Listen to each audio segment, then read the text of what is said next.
tends to be the most of my work with a client is like a fixed program. So I know some coaches have like an ongoing, kind of like we'll just keep meeting, and that's kind of like can happen pay monthly or kind of pay by session. My program is that I offer 6 sessions up front. So I say we're going to meet 6 times, about an hour to an hour and a half each session. And there's a fixed price. So it's a kind of one-off cost for the whole package. With the 6 sessions, we tend to explore kind of common themes. So the first meeting I have with someone tends to be a bit of a real in-depth conversation about them, their values, their background, their goals, what frustrates them, what motivates them. I really want to understand what's brought them to this point. Where do they want to go in their life? What's holding them back? Welcome to Career Coaching Secrets, the podcast where we talk with successful career coaches on how they built their success and the hard lessons they learned along the way. My name is Davis Nguyen, and I'm the founder of Purple Circle, where we help career coaches scale their business to $100,000 years, $100,000 months, and even $100,000 weeks. Before Purple Circle, I've grown several 7- and 8-figure career coaching businesses myself, and have been a consultant at 2 career coaching businesses that are doing over $100 million each. Whether you're an established coach or building your practice for the first time, you'll discover the secrets to elevating your coaching business. Welcome to Career Coaching Secrets Podcast. I'm Pedro, and today's guest is Mike Leaman, founder of Classroom Exit Coach, a former teacher who spent 11 years in the classroom before transitioning into a new career. And now he helps other educators make the same move. He understands the pressures and exhaustion of teaching and built a coaching program that gives teachers a structured path toward roles that better fit their strengths and goals. Today, he guides high-performing experts to grow beyond one-off gigs by strengthening their publishing strategy, expanding their speaking platform, and building revenue modules that scale. He brings a blend of deep industry experience and practical, repeatable systems that help thought leaders turn their message into a sustainable business. Welcome to the show, Mike. Hi, thank you so much for having me. Really excited for this. Well, me too. I'm excited to talk with you. Previous to podcast, we were talking about how I have a wife that's a teacher, a dad that's a retired teacher. So yeah, this is going to be a good one. Okay. I always like to go back to the origin story. I'm kind of a sucker for the origin story. So every coach has that moment where they look at their life and say, hey, you know what? I guess this is what I'm doing now. So when was that for you? So I trained as a teacher many years ago. I was a history teacher for the majority of my career. So I did a history degree at university. I enjoyed that. I always liked history growing up. It was one of my favorite subjects. And when I started teaching, I very quickly realized that I was a very ambitious person. I like to influence things, not just in my classroom, but I wanted to kind of be a part of the whole school. I wanted to help in lots of different areas. And I really liked working with other people. So I ended up climbing the ladder, so to speak, very quickly and went on to sort of be a head of department and then to be a kind of senior leader in school. And that was great. And I learned a lot from my time in education. And I'm sure a lot of people listening to this may know about the problems in the education system, not just in the UK, but also around the world. I work with clients all over the world, and there's just so many pressures and stresses and strains on the education system at the moment. And for me, that allowed me to kind of reevaluate what I wanted to do. Mm-hmm. And particularly when I had a family, so when my daughter was born a few years ago, that really put an extra bit of pressure on, and I just couldn't make the job work. Teaching and school leadership is very much a kind of career that demands your full attention. It's very hard to switch off. There's always more to do. It's really overloaded. It's really underfunded. And then trying to balance that with family can be really tricky. And that kind of got me to start thinking about what else I could do. I was already doing coaching within the school. I was managing a lot of people. I was working with people.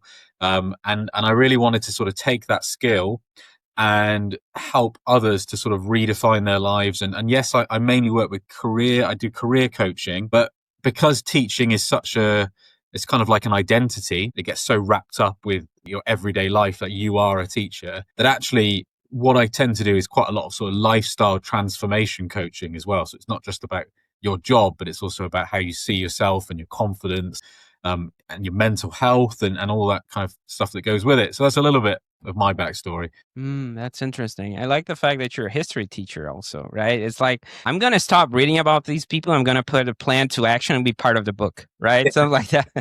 But being an entrepreneur, that's funny. That's interesting. And when did it shift, from I'm helping people to, you know what, I'm building a real business around this now? I think for me, that was when I was a school leader, I knew that I could keep climbing the ladder. I could run my own school. I could do all those things. But I decided that was just kind of more of the same. It's a different role, but it's the same challenges, the same problems. And I thought, what do I want my life to look like? And I sort of reevaluated in terms of, I want more flexibility. So I want to have the ability to work from home. I want to set my own hours a bit more. I want the ability to kind of take holiday that's not in the school holidays. Because, as a teacher, your holidays, you're told when you're off, you're told when you're in. I wanted more control, more kind of flexibility. So building my own business was a kind of natural next step for that, because that allowed me to set my hours, to work how I want to work, work wherever, and have a much wider impact. So as a school leader, I was really only impacting the people who were in the building and the teachers and the kids and the students who were in the school. But with this business, now the impact is much larger. Working with people all over the place, speaking to people like yourself. It's great to just be so connected to a wider audience. Got it. That's interesting. I mean, and I do have a question. After you got rolling, who are the people that kept showing up? Because I know the teaching world, we have all types of teachers, right? We have kindergarten teachers, university teachers. So that's pretty vast. So I'm not sure if you niche down, but how did that work? The ones you realize, okay, the people, these are my people. This is the type of teacher I'm taking. How did you do that? How did you do that? Yeah, it's a good question, because if I take the UK context, 400,000 teachers, it'll be, in larger countries, there'll be hundreds and hundreds, if not millions of teachers. And that's a big audience. So for me, I'd say that the majority of the people I work with are kind of like school leaders. So they're not necessarily maybe what we'd call head teachers. In a lot of places, they're called like school administrators. But I tend to work with senior leaders who are maybe not so much in the classroom as much, so that they do teach a little bit, but maybe they've taken a bit more of a management role or a leadership role. That's probably like 80% of my clients is those people who are doing a bit of leadership, doing a bit of management. So they're already kind of exploring a wider skill set. They're not just teaching children and young people. They're also kind of leading and influencing and kind of making changes to like the structure and the organization. So that's probably where I've sort of niched a little bit, is working with those people. But at the beginning, I didn't know that. At the beginning, it was just kind of very broad. And that's kind of how it's evolved over time, is working with more of those kind of school leaders. Got it. So 80% school leaders. So the question I have is, how do these school leaders, they usually find you marketing wise? I would say that the biggest place where I'm active is LinkedIn. So I think LinkedIn is brilliant for me, particularly because for a long period of time, LinkedIn wasn't really used by school leaders very much. It's kind of like, it's very corporate, it's very businessy. But for school leaders, there wasn't really any benefit for being on LinkedIn other than a bit of light networking. But other than that, there wasn't really a place. Whereas now we find a lot more school leaders, a lot more teachers on LinkedIn, particularly because they're potentially looking at career change. So it's a great place for me, because the teachers who are there potentially are there because they're exploring other options. So if they see my content on LinkedIn, that's great. But from my point of view, my content is mostly written. I like writing content. I like sort of longer sort of style articles. I do videos and kind of images and things like that occasionally, but I think LinkedIn for me is the best platform for like written content. So that's kind of where I find most of my clients find me. We are active on things like Instagram and Facebook, but I think LinkedIn is the biggest place, really. Yeah. Yeah, I want to highlight one thing that you mentioned is the long texts. It sounds like that would resonate with teachers, right? Because they're avid readers usually. So yeah, that makes sense. And okay, so they people find you on LinkedIn. They resonate with your text, your copy, with your work, and eventually they want to know what working with you actually looks like.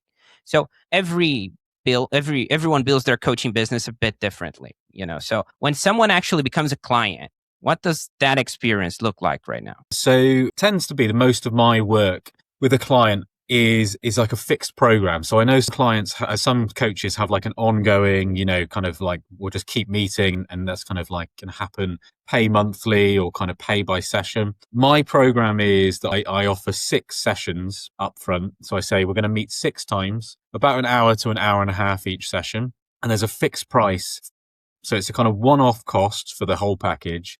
And with the 6 sessions, we tend to explore kind of common themes. So the first meeting I have with someone tends to be a bit of a real in-depth conversation about them, their values, their background, their goals, what frustrates them, what motivates them. I really want to understand what's brought them to this point. Where do they want to go in their life? What's holding them back, so that I can help to tailor the rest of the support to understand kind of where they want to go. So, and from that is I can help them figure out potentially plans and ideas that they might not have thought of, because you just don't know what you don't know. And a lot of teachers have been teachers for their entire career.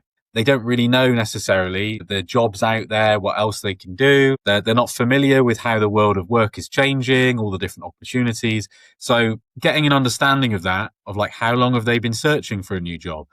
What have they been doing so far? What's been working? What's draining them? That's kind of where we start.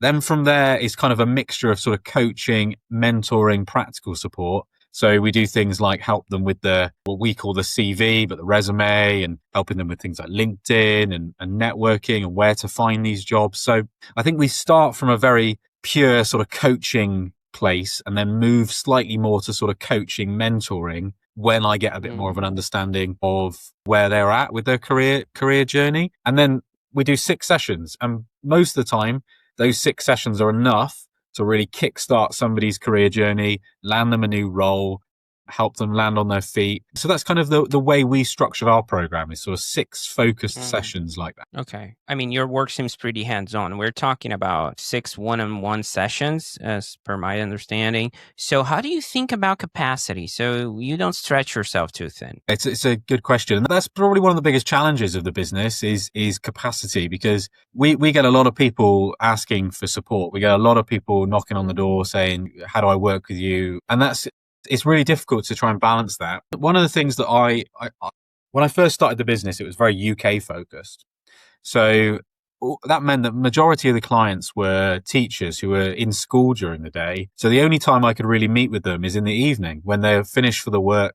They come home and then I would jump online and meet with them in the evening. So that meant that we only really had like 2 or 3 hours of capacity each day. So I could really only do like 2 clients a day. Now we've kind of changed the business slightly. So it's a lot more international. So yes, we've got loads of UK clients still, but like this morning I was working with someone in Australia. I've got clients in the United States. I've got a client who I was working with in Kenya, clients in Malaysia, so one of the biggest advantages is like the time zones. So I can, get people in the day that are international, and then in the evening I can work with more of those UK clients. So that's probably one of the biggest things about capacity. I guess the second part of that question is also just upping our prices. It was a big decision we made about 6 months ago. Is we were getting loads of clients in at a lower price point, and what we decided to do was to increase that price point, and that meant fewer clients but the same amount of revenue. So it just meant we were losing a few clients, but exactly the same profit. And it just meant more capacity. So that's kind of 2 different ways of approaching that, I suppose. Yeah. Yeah. Yeah. I told my wife the same. She was like, filling up capacity. It's time to increase your prices, honey. But it's always that leap of faith, right? You're questioning yourself. Will they take it? Am I worth it? So yeah, that bridges me to my following up question, which is, every coach, they wrestle with at some point is pricing and how to package their work. And you did that. So how do you think about it today? And were there any lessons along the way that shaped how you landed there? Yeah, difficult thing to increase the price, because I was really worried that, if you increase it, what if they stop coming? What if you have to lower it again? It looks bad from a business point of view. Like we put our prices up, then we put them down again. What I decided to do was I put like like an old school, like almost like a thermometer on I've got a whiteboard in front of me.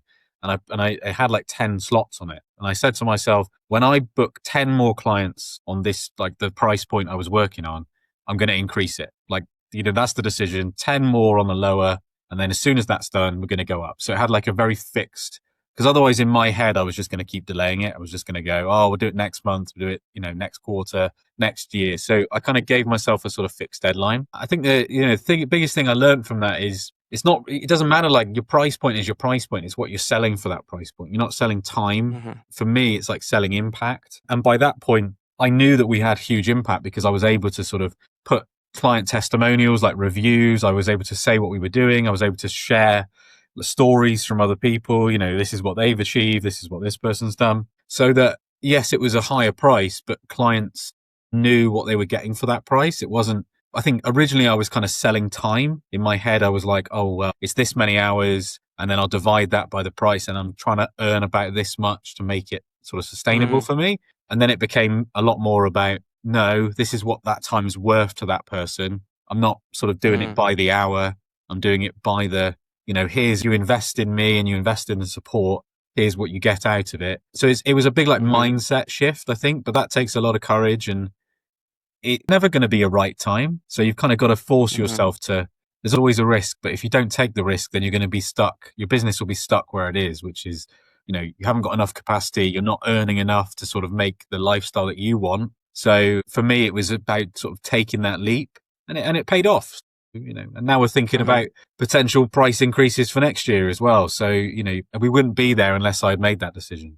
Okay. Yeah, it's about reading the room, right? And understanding the referrals, the close rate, it's sort of a mix, but that's a solid look into how you approach pricing structure, especially the fact that you kind of stop measuring by the clock, right? Because if you tie up your services to a clock, sometimes it gets tricky, right? Because it's like, they got 59 minutes and not a full hour. So they didn't got the impact or the outcomes. And that doesn't make any sense, right? Because they're actually paying for the outcome and not exactly tying up with the clock. So that makes sense. Okay. Now I'm curious about where you're taking all this, Mike. Looking ahead, where do you see the business going? Are you thinking about scaling, hiring, or is there a next step you're excited about? Yeah, I'm really excited. We've got a really strong foundation now. We've got sort of regular clients coming in, sales calls every other day, great. Like, I'm really pleased. I'm so happy where the business is now. It's like, it's amazing.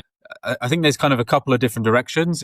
It's potentially hiring someone new. So there's bringing someone else to bring more capacity. Now, that's always a bit of a risk, but I would love to kind of go down that route.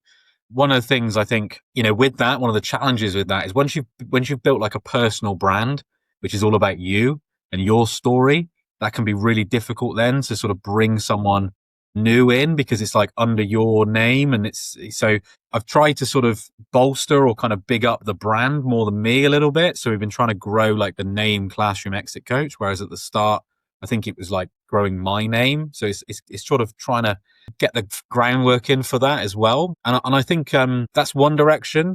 And then the other direction that would be really nice to see more of is helping people in other industries. So, teaching's been great. And there's a lot of people who are leaving teaching and helping them to find something new has been amazing. But then there are also other markets like, for example, UK specific, but like the health service we've got, which is like another public sector, huge employer, hundreds of thousands of people work and for the National Health Service. And there's a lot of people leaving there as well. And potentially kind of having people who are under our umbrella, like Exit Coach, but working in slightly different industries, which might help to kind of create a bit more of a differentiation between the brands. So it's like Mike's the teacher, and other people are doing other things. So that's kind of in the back of our mind as well as like ideas to grow. Yeah, but we're excited about those different directions. Yeah. Yeah, that part that you mentioned about having your name in the business, it's like, hey, they're calling. I want to talk to Mike, right? And you're at capacity trying to get things off your plate. And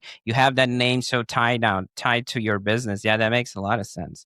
And of course, whenever we're aiming toward the next chapter, there's always something we're refining, in the present. So what are you currently trying to improve or tighten up in your business right now? Yeah, I think the biggest thing for me is potentially trying to reach a new audience on like Facebook and particularly Instagram. I've been trying to play around with more, like I think Instagram's a fascinating sort of algorithm. Like it's a really difficult place to get noticed. Like you have to spend a lot of time on your content. LinkedIn's great because it's just kind of writing. And if you're a teacher, like that comes naturally to you. You can just kind of write really nice stories and get a good hook and have like a really good narrative. Instagram, like you have to have the good story but like you have to have the visuals, you have to be really, it's got to be well spoken, it's got to be well like edited, and then you've got to break through all the noise, and it's got to be short and sharp, and so that's something that like I'd love to do more on, which is like grow that audience, get slightly different teachers, because like we know there are there's going to be some teachers on some platforms and other teachers on other platforms, and it's be nice to try and reach more people. So that's like a big thing I'm trying to refine at the moment. I think another thing is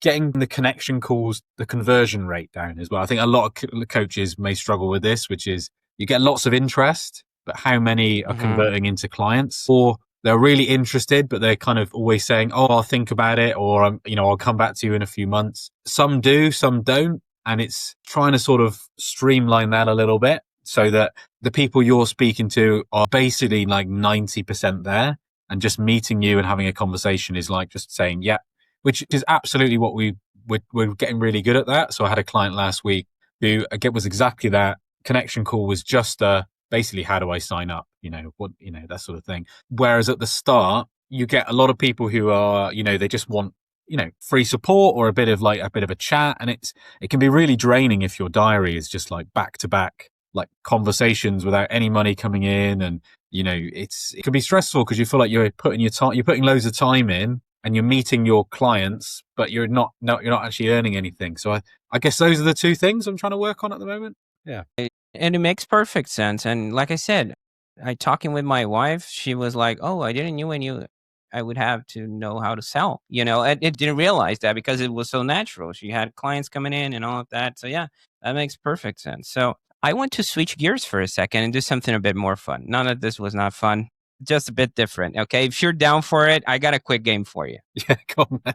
Okay. We'll look at this through the lens of business investments. Okay. Things like coaching, training, marketing, team, masterminds, you name it. So it's simple. Okay. I'll give you 4 prompts and you tell me the first thing that comes to mind. If there's a story behind it, even better. Okay. What's the first business investment you remember making? Probably business coaching myself. So getting somebody to help me set up the business and believe in the business. So I worked with an incredible coach called Jess Adams in the UK. She was amazing. Really, really liked her energy. And she was a great business coach, but she also believed very much that like business should sort of flow around your life and you make the life that you want. And then the business kind of should allow you to like create the life you want rather than like trying to create this dream business but being really unhappy. It's like aim for happiness, and like the business should support that. That was a great investment. We wouldn't be here today without her support. Yeah. I like that you practice what you preach, right? So I love that. Okay. The most recent one you made. Most recent investment. So I recently joined a fantastic online community. It's called The Halt. It's run by a fantastic lady called Leah Turner, who's really big on LinkedIn. She's got like 200,000 followers. She's got a great community for like entrepreneurs and business owners. I worked with her about a year ago on LinkedIn training, and she was amazing. And I've just joined up to her community, and it's like a monthly subscription, but it's brilliant. And it's a great investment for meeting people and just like talking to other business owners about their frustrations and sort of sharing. So yeah, that's been great. Okay. What's the one investment you wish you could get your money back on? Ooh, that's a tricky one. I can't think of something where we've spent money. Maybe some at the beginning. I think I guess I thought IT equipment was more important than it was. So, you can end up spending lots of money on the nicest camera, a really good microphone, get a new screen, have 2 different screens on the go, all this fancy office equipment. But, that's all it's not about that. You could have all the amazing equipment and nobody's watching you, nobody's listening to you, nobody's engaging. Or like a lot of coaches, you can just pick up your phone, start talking into it, and put it out there, put it on Instagram, just whatever you want to do. Use the technology you've got, and just, it's more about you. It's not about the tech you've got. The tech should come in time. You can invest in all that stuff later. You don't need to do that at the beginning. Whereas I think when I first started, I had to buy because I didn't have any technology, because it was all from like when I was working in school, buy a new laptop, buy all this, buy all that. And you just don't need to buy top of the range stuff to get your business going. You are the business. It's not about the technology. Okay. That's nice. Okay. What's the best financial business investment you have made and why? Best financial business investment. I think potentially coming back to, there's two things to that. It's probably coming back to my original answers. So working with a business coach, absolutely brilliant, because I think the first question that we asked her was basically, do you think this will work? And she just immediately flipped that back and said, well, do you think it will work? And that was a really great conversation, confidence building, like reassurance. And then I think the second point of that links to working with Leah Turner, where I did a one-to-one with Leah Turner on LinkedIn training. And I drove across the UK drove about 3 hours, which I know for, other audiences, driving 3 hours is nothing if you live in the United States, but driving 3 hours in England will take you halfway across the country. So I drove to see her to spend 3 hours. From memory, that was a big investment. It cost £2,500. So it's a lot of money. For American listeners, that's like $4,000 or something for 3 hours with someone. But that was an amazing investment because she was great at unpicking the business. Where are you trying to go? What are you trying to do with your content? What's your audience? Who are you trying to speak to? What are their kind of pain points? Like, what are they going to want to read? How do you connect in with what they're thinking? So that was just great in terms of helping with that sort of social media strategy. And as I said, most of my listeners are from LinkedIn now. Or most of my clients are from LinkedIn. So I think that was fundamental to the business. And my follower count on LinkedIn has tripled since I spoke to her. So worked with her. So yeah, probably that. Yeah. Cool. I love that. And if someone listening wants to connect with you or follow your work, where can people find you and connect with you, Mike? So just search my name. It's Mike Leaman on LinkedIn, or reach out to us on the website. So the website's simply www.classroomexitcoach.co.uk. That's probably the best place. Always happy to connect with people and have a chat. So, reach out and do send a message if you're interested in talking to each other.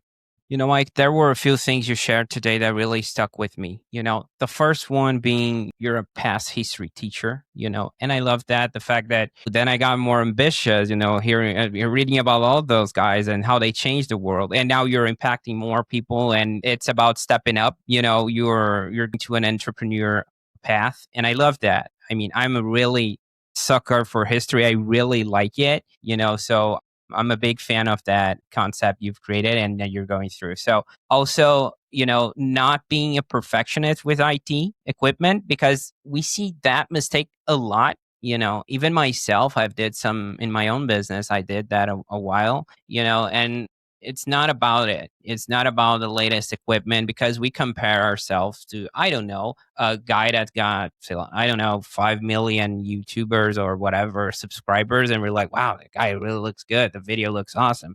And it's more about the content and getting the message delivered, right? So that's really impactful and not something we see people talking about so often. And I have to highlight the fact that you practice what you preach, right? So the first investment is a business coach and the best investment is a business coach. So I think that's very interesting, shed light to something very important, because it's not the case. We see coaches with that sort of mentality, despite the fact they're coaches, right? So I love to highlight that, and I appreciate what you do. I appreciate you being here today and sharing so openly. It was great having you, Mike. Yeah, thanks so much for having me. It's been a lovely conversation. I really appreciate it. So yeah, thank you.